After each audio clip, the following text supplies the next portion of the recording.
Bismillahirrahmanirrahim. Assalamualaikum warahmatullahi wabarakatuh.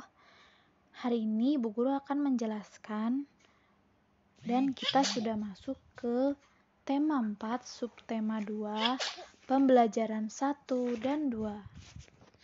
Di subtema 2 ini kita masuk ke yang judulnya pekerjaan di sekitarku. Di pembelajaran 1 bisa kita lihat di slide selanjutnya. Sebelum dimulai, Bu Guru mau tanya, hari ini kakak sudah sarapan belum ya? Diusahakan sebelum belajar sarapan dulu ya kak. Nah, di sini ada pertanyaan, mengapa orang harus bekerja?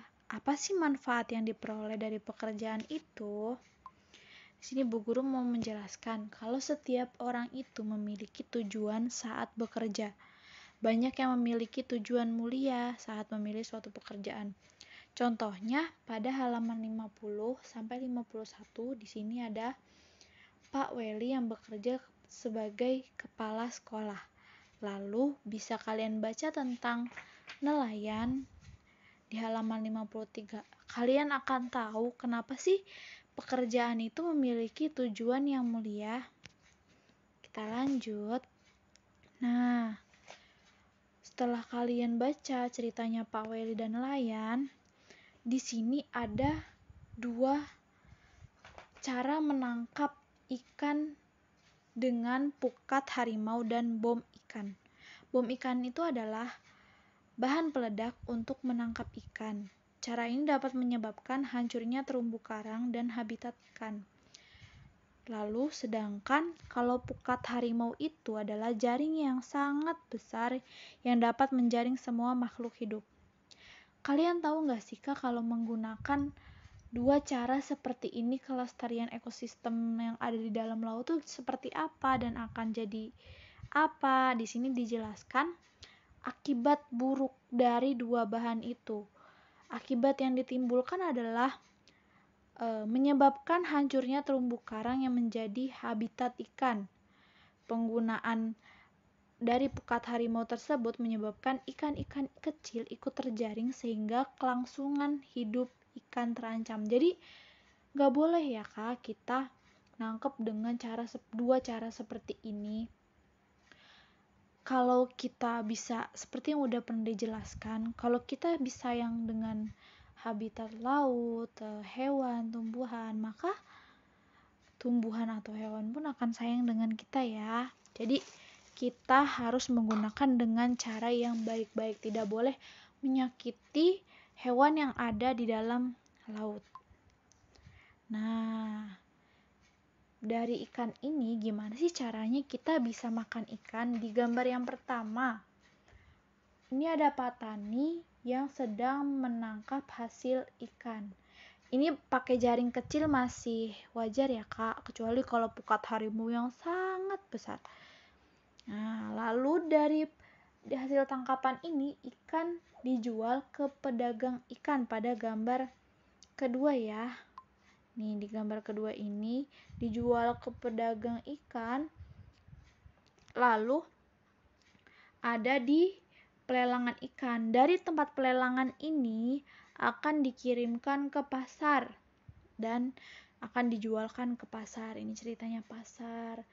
Nah, dari pasar-pasar ini ikan akan langsung dijual kepada konsumen. Konsumen itu yang membeli ya, Kak. Nah, konsumen ini akan memasak menjadi ikan goreng atau ikan pepes macam-macam ya, dan akhirnya ikan bisa kita makan. Jadi caranya seperti itu. Ditangkap, hasil tangkapan ikan dijual dijual ke pedagang ikan dengan cara dilelang, lalu dikirim ke pasar, dibeli konsumen, lalu dimasak dan dimakan. Seperti itu ya. Harus diingat ya, Kak. Nah, kegiatan jual beli ada yang berupa barang dan ada pula yang berupa jasa. Apa sih barang dan jasa pekerjaannya? Kalau pekerjaan yang menghasilkan barang itu adalah pekerjaan yang menghasilkan sesuatu barang yang bisa digunakan oleh orang lain. Jadi kalau pekerjaan yang menghasilkan barang itu hasilnya itu bisa digunakan sama orang lain, kayak misalkan makanan, pembuat makanan, petani, nelayan, peternak, dan perajin. Kayak pembuat makanan, kalian makan snack bisa digunakan oleh orang lain ya kan? Lalu seperti perajin, misalkan perajin celengan, kakak bisa pakai untuk menabung, seperti itu ya. Lalu kalau pekerjaan yang menghasilkan jasa, itu adalah pekerjaan yang pelayanannya bisa dinikmati oleh orang lain. Contohnya, seperti guru, petugas kebersihan, dokter, tukang cukur rambut, polisi, dan sopir. Jadi, bedanya pekerjaan yang menghasilkan barang dan jasa, kalau barang itu bisa digunakan, barangnya itu bisa digunakan oleh orang lain. Ya, kalau sedangkan yang menghasilkan jasa, pelayanannya bisa dinikmati oleh orang lain seperti guru. Jadi seperti itu ya kak, kakak harus sering-sering dibaca, diulangi kembali materi ini ya. Nah, kita lanjut pada pertanyaan lagi nih kak, pekerjaan apa yang paling baik? Bagaimana sikap kita dengan pekerjaan-pekerjaan yang berbeda? Tentunya kalau ada pekerjaan yang berbeda itu kita nggak boleh membanding-bandingkan ya, tetap harus menghargai dan bersyukur. Di sini ada kisahnya tentang Pak Made. Di sini Pak Made adalah seorang pelukis. Lukisannya biasa dijual di galeri. Pak Made sering mendapatkan pesanan untuk melukis wajah atau bentuk lain. Berbeda dengan Pak Tony, berbeda dengan Pak Made, Pak Tony adalah penjahit. Pak Tony menerima pesanan orang-orang yang ingin membuat baju. Meskipun berbeda pekerjaan, mereka berteman baik. Tidak pernah terpikir oleh Pak Made bahwa pekerjaannya lebih baik daripada pekerjaan Pak Tony. Begitu pula sebaiknya. Pekerjaan setiap orang berbeda. Jangan pernah merasa bahwa pekerjaan kita lebih baik daripada pekerjaan orang lain. Setiap pekerjaan sama. Yang penting memberikan manfaat bagi orang lain. Hal ini sesuai dengan makna sila kedua Pancasila. Ayo kita pelajari lebih lanjut. Jadi, walaupun pekerjaannya berbeda, kita tetap harus saling menghargai. Itu terdapat pada makna sila kedua. Di sini Bu Guru mau menjelaskan, di sini sila kedua itu bunyinya kemanusiaan yang adil dan beradab. Sebelumnya kita udah pernah belajar bintang ya, dan ini sila kedua itu dilambangkan dengan rantai. Mata rantai yang berbentuk segi empat ini berarti melambangkan laki-laki, sedangkan yang lingkaran melambangkan perempuan. Jadi ada dua ya kak bentuknya ini, lingkaran dan segi empat. Jika digabungkan, mata rantai ini melambangkan hubungan manusia satu dengan yang lainnya yang perlu bersatu dan saling membantu sehingga menjadi kuat seperti rantai. Jadi itu ya, walaupun laki-laki atau perempuan, kita sama temen harus tetap saling bantu dan bersatu. Apalagi kita kan warga Indonesia, jadi jika ada teman atau tetangga yang kesusahan, kita harus membantu ya. Baik. Sila kedua ini ada maknanya kak. Yang pertama, setiap manusia setara dan sejajar. Kedua, beradab dalam rasa, pikiran, dan tindakan. Ketiga, anti penjajahan. Dan empat, mengutamakan kebenaran dan keadilan. Di sini bisa diterapkan dalam sikapnya Dayu yang tidak mau sekolah. Di sini Dayu perempuan ya. Dayu itu adalah temanku. Ia anak yang ramah. Meskipun lama tinggal di Jakarta, logat bahasa Dayu masih sangat kental dengan logat Bali. Hal itu membuat Dadu sering menertawakan Dayu. Dadu sering mengejek Dayu.